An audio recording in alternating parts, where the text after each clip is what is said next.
স্রোতের জন্য অল্পের কারণে রক্ষা পেল রাই। হ্যাঁ বন্ধুরা, ভিডিওতে লাইক দিয়ে দেখতে থাকুন। যেই মুহূর্তে কিনা নীলু নিজে বাড়ি থেকে বয়ে আনা বিষাক্ত ওষুধ রাইয়ের খাবারে মেশাতে যায়, ঠিক সেই মুহূর্তে হঠাৎ করে যখন দরজা বেল বেজে ওঠে, ঠিক সেই সময় রাই বলতে থাকে যে নীলু তুই বরঞ্চ তোর খাবারটা সার্ভ কর, আমি বরঞ্চ দেখছি কে এসেছে। অন্যদিকে যখন নীলু বলতে থাকে যে রাই দিদিভাই ব্যাস এইবার শুধু তোর খাবারের মধ্যে এই বিষাক্ত ওষুধটুকু মেলানোর পালা, তারপরে দেখ তোর সন্তানটা কী করে নিজে নিজে তোর পেটের মধ্যেই মরে যায়। অন্যদিকে যেই মুহূর্তে কিনে নীলু সেই মেডিসিনটা মেলাতে যায়, ঠিক সেই সময় রাই যখন হঠাৎ করে দরজায় স্রোতকে দেখে বলতে থাকে যে স্রোত তুই এই সময় এত তাড়াতাড়ি তুই কী করে চলে এলি তোর শ্বশুরবাড়ি থেকে। ঠিক সেই সময় স্রোতের নাম শোনা মাত্র নীলু সঙ্গে সঙ্গে সেই মেডিসিনটা লুকিয়ে ফেলে এবং নীলু বলতে থাকে যে সর্বনাশ করেছে, স্রোত চলে এসেছে, এই যাত্রায় কোনো কিছু রাই দিদিভাইয়ের সাথে এখন করাটা রিস্কি হয়ে যাবে, কারণ যদি রাই দিদিভাইয়ের এই মেডিসিনটা খাওয়ার পর কোনো রকম কোনো শরীর খারাপ করে তাহলে স্রোতের সোজা সন্দেহটা আমার দিকেই আসবে এবং আমি কোনো মতে এই মুহূর্তে অ্যাটলিস্ট রাই দিদিভাইয়ের কাছে ধরা পড়তে চাই না, কারণ একবার যদি স্রোত নিজের সন্দেহটা রাই দিদিভাইয়ের কাছে প্রমাণ করে ফেলতে পারে তাহলে আর কোনো মতে আমি রাই দিদিভাইয়ের সন্তানের কোনো ক্ষতি করতে পারবো না, অবশেষে আবারও আমার থেকে এসে তলি ডুবে যাবে। অন্যদিকে স্রোত বলতে থাকে যে রাই দিদিভাই নীলু দিদিভাই কোথায় বল। অন্যদিকে রাই বলতে থাকে যে তুই নীলুকে এসে খোঁজাখুঁজি কেন শুরু করে দিল বলতো, নীলু কিচেনে আমার জন্য খাবার বানাচ্ছে। ঠিক সেই সময় স্রোত নীলুর কাছে গিয়ে বলতে থাকে যে তোর লজ্জা হয় না, তোর লজ্জা করে না, তুই সেই আবার ওকে রাই দিদিভাইয়ের জীবনটাকে ঝুঁকির মুখে ঠেলে দেওয়ার জন্য তুই আবার নতুন করে একটা কারসাজি করছিস, তাই না, মিথ্যে ভালো মানুষের অভিনয় করছিস।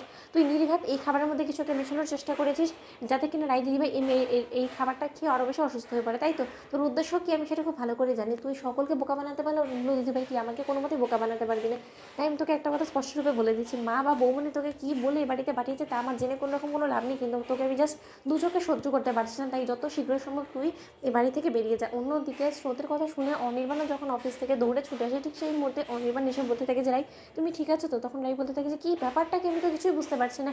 ওদিকে স্রোত ছুটে চলে এলো পাগলের মতন, এদিকে তুমি চলে এলে অফিস থেকে, কী হয়েছেটা কি বলো তো, আমি কি কোনো জঙ্গলে হারিয়ে গিয়েছি নাকি কোনো বাঘ ভাল্লুক আমাকে তাড়া করেছে যে তোমরা এরকম করছো আমাকে দেখে। ঠিক সেই সময় নীলু বলতে থাকে যে দিদিভাই কোনো বাঘ ভাল্লুক তোকে তাড়া করেনি, বরঞ্চ তোর সাথে তো আমি আছি, তো তার জন্য ওদের কাছে মনে হচ্ছে যে হয়তো আমি তোকে যে কোনো মূল্যে তোর কোনো ক্ষতি করে দিতে পারি, তার জন্যই ওরা আমার উপরে ভরসা করতে পারছে না বিধেই ওরা এরকম করে পাগলের মতন ছুটে এসে তোকে বারবার করে জিজ্ঞেস করছে যে তুই ঠিক আছিস কেন। তুই বরঞ্চ বলে দে না যে আমি যে সময় থেকে তোর বাড়িতে এসেছি সেই সময় থেকে নিয়ে এখনও পর্যন্ত তুই কমপ্লিটলি সুস্থ সবল আছিস।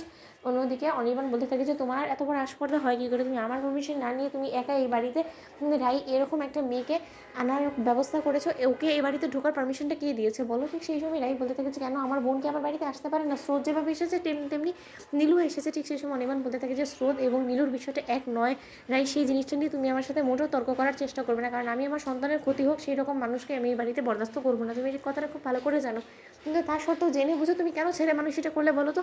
ঠিক সেই সময় স্রোত বলতে থাকে যে দিদি ভাই তাকিয়ে দেখছিস কি, বেরো এখান থেকে। তো বন্ধুরা লাইক আমি শেয়ার করে সাবস্ক্রাইব করতে ভুলো না।